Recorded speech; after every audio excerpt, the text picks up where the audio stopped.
संभल हिंसा के मास्टरमाइंड आरोपी शारिक साठा के खिलाफ पुलिस की बड़ी कार्रवाई की तैयारी। शारिक साठा के घर पर आज होगी कुर्की। संभल हिंसा के मास्टरमाइंड शारिक साठा के खिलाफ दर्ज है 69 मुकदमे। 24 नवंबर 2024 को हुई हिंसा भड़काने में भी शारिक साठा का नाम सामने आया।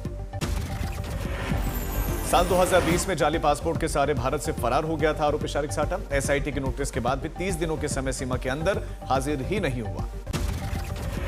31 दिसंबर को अदालत के आदेश की अवहेलना के आरोप में एसआईटी ने शारिक साठा के खिलाफ दर्ज करवाया था तीसरा मुकदमा। संभल हिंसा में शामिल होने के आरोप में जांच करने वाली एसआईटी साठा गैंग के 3 और गुर्गों को गिरफ्तार करके पहले ही जेल भेज चुकी है। केजीएम में धर्मांतरण मामले में पुलिस को जांच के दौरान अहम डिजिटल सबूत हाथ लगे। डॉक्टर रमीज का मोबाइल फोन, लैपटॉप पुलिस ने बरामद किया। आरोपी डॉक्टर रमीज इस समय 48 घंटों की पुलिस कस्टडी में है। पूछताछ जारी है। सूत्रों के मुताबिक आरोपी से कई बिंदुओं पर गहन पूछताछ हुई। जांच में कई चैट्स और कई नंबर डिलीट किए जाने का खुलासा। फॉरेंसिक टीम डिलीट किए गए डेटा को रिकवर करने में जुटी है। एसटीएफ ने भी आरोपी से अलग से पूछताछ की है। धर्मांतरण के लिए दबाव डालने से जुड़े हुए सवालों पर आरोपी ने चुप्पी साधे रखी।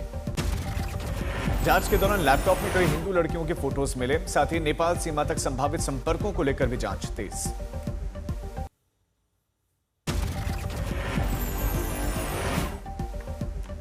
स्वामी अविमुक्तेश्वरानंद ने मेला प्रशासन के नोटिस का 8 पन्नों में दिया जवाब। सुप्रीम कोर्ट का हवाला देते हुए नोटिस जारी कर 24 घंटे में मांगा था जवाब।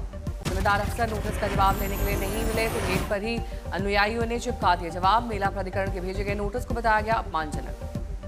शंकराचार्य से मिले कांग्रेस नेता अजय राय, बोले धर्माचार्यों को डराना स्वीकार नहीं है। हिंदू और सनातन धर्म मानने वाले सभी भारतीय अविमुक्तेश्वरानंद के साथ। नोएडा इंजीनियर मौत मामले में 3 दिन बाद पानी से निकालेगी मृतक की कार। फोरेंसिक जांच कराने की तैयारी में है एसआईटी। सॉफ्टवेयर इंजीनियर युवराज मेहता की मौत मामले में 72 घंटे बाद पहली गिरफ्तारी। आरोपी बिल्डर 1 दिन की पुलिस रिमांड पर। अन्य डायरेक्टर्स की भूमिका की जांच होगी तेज। संभल हिंसा मामले में एसपी अनुज चौधरी और अन्य पुलिसकर्मियों के खिलाफ मामला दर्ज करने का आदेश देने वाले सीजीएम का तबादला सुल्तानपुर भेजे गए। मस्जिद के सर्वे का आदेश देने वाले सिविल जज आदित्य सिंह बने संभल के नए सीजेएम। जल्द संभालेंगे कार्यभार। कानपुर बीते मंगलवार को दिल्ली पुलिस भर्ती परीक्षा के दौरान अफरा तफरी, तकनीकी खराबी के कारण पहली पाली की परीक्षा रद्द होने पर छात्रों ने की तोड़फोड़। परीक्षा में धांधली का आरोप लगाते हुए छात्रों ने सर्वर रूम का दरवाजा तोड़ा। मौके पर पहुंचकर पुलिस ने छात्रों को समझा बुझाकर शांत किया। श्रावस्ती में अवैध बाजार को प्रशासनिक बुलडोजर ने किया ध्वस्त। एसडीएम के निर्देश में पुलिस बल की मौजूदगी में की गई कार्रवाई।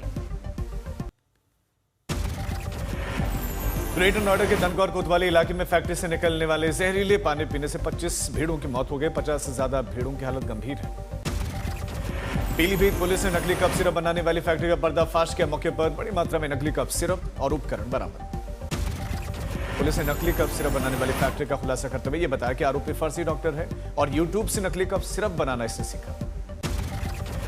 बरेली में खाली घर में बिना इजाजत सामूहिक नमाज पढ़ने पर बवाल। वीडियो सामने आने के बाद से पुलिस ने 12 लोगों को हिरासत में लिया। संभल में पूर्व बीजेपी विधायक और एसपी विधायक के बेटे के बीच में मारपीट। मौके पर तैनात पुलिस बल ने दोनों के समर्थकों को खदेड़ा। लखनऊ हाईकोर्ट नियमों की अनदेखी कर एक आरोपी महिला को पकड़ने पहुंचे 2 दरोगा। अधिवक्ता की चेंबर में दबिश दी, जिससे खड़ा हुआ हंगामा। आईआईटी कानपुर में पीएचडी छात्र स्वरूप ईश्वरम ने कैंपस में 6वीं मंजिल से कूदकर खुदकुशी कर ली। छात्रों की मानसिक स्थिति पर सवाल। पिछले 2 साल में आईआईटी कानपुर में 9 आत्महत्याएं। काउंसलिंग सपोर्ट सिस्टम की क्षमता पर गंभीर चिंताएं। मानसिक तनाव और एंजाइटी से जूझ रहा था छात्र। इलाज के दौरान दम तोड़ दिया। आईआईटी प्रशासन की चिंता बढ़ी। ओपन हाउस सेशंस और काउंसलिंग बढ़ाने के बावजूद छात्र लगातार आत्महत्या कर रहे हैं। एंजाइटी के चलते छात्र ने जीवन का अंत किया। पत्नी और 2 साल की बच्ची भी कैंपस में रहती थी। मुंबई मेयर की लड़ाई दिल्ली तक जा पहुंची। महायुति के नेताओं की राजधानी में बैठक। शिवसेना पार्षदों के सर्टिफिकेट पार्टी ने अपने पास में रखे। बीएमसी चुनाव फीडबैक में बीजेपी का शिंदे गुट पर हमला। खराब स्ट्राइक रेट का फोड़ा ठीकरा। होटल पॉलिटिक्स पर भी नाराजगी। बीजेपी ने दावा किया कि अकेले चुनाव लड़ते तो बीएमसी में हमें 100 से ज्यादा सीटें मिल जाती। होटल पॉलिटिक्स के आरोपों से विपक्ष में डर। कांग्रेस ने 24 पार्षदों के बीच में बढ़ती उठापटक के बीच बैठकों को रूटीन बताया। कल्याण डोंबिवली मेयर चुनाव में आरोप प्रत्यारोप तेज। शिवसेना शिंदे गुट पर यूबीटी के पार्षदों को तोड़ने का आरोप है। 4 कॉर्पोरेटर लापता है।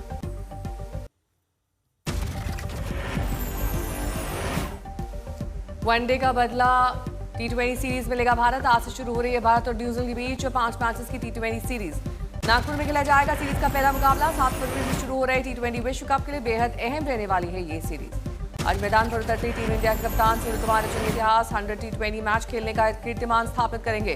टी20 विश्व कप के पहले अभिषेक शर्मा पर रहेगी सबकी नजरें। लंबे समय बाद टीम इंडिया में हो रही है ईशान किशन की वापसी। बांग्लादेश के खेल सलाहकार आसिफ नजरुल ने आईसीसी को चेतावनी दी, कहा बीसीसीआई के दबाव में शर्त थोपना बांग्लादेश को बर्दाश्त नहीं। गणतंत्र दिवस पर सेना की शक्ति का भव्य प्रदर्शन। आधुनिक हथियारों से लेकर ऐतिहासिक मार्चिंग दस्तों पर दिखी भारत की सैन्य ताकत। दिल्ली में इस बार गणतंत्र दिवस परेड में पहली बार दिखेंगी long range anti ship hypersonic glide missile. Delhi में रिपब्लिक डे की तैयारियों में जुटी भारतीय नेवी की पहली जवानों की यूनिट भी परेड कर रही है तैयारी। रजौरी में जन्मी हरियाणा मिली फौजी ट्रेनिंग। अब गणतंत्र दिवस पर पुलिस टुकड़ी की कमान संभाल इतिहास रचेंगी सिमरन बाला। गणतंत्र दिवस से पहले भारत पाक सीमा पर सुरक्षा कड़ी। ड्रोन घुसपैठ रोकने के लिए सेकेंड लाइन ऑफ डिफेंस तैनात। एडवांस एंटी ड्रोन सिस्टम से चौकसी। दिल्ली एम्स ने रचा इतिहास। 13 महीने में पूरा किया 1000 रोबोटिक सर्जरी का रिकॉर्ड। नवंबर 2024 से शुरू हुए थे रोबोटिक सर्जरी। मरीजों का मुफ्त में ये रोबोटिक सर्जरी से इलाज हो रहा है।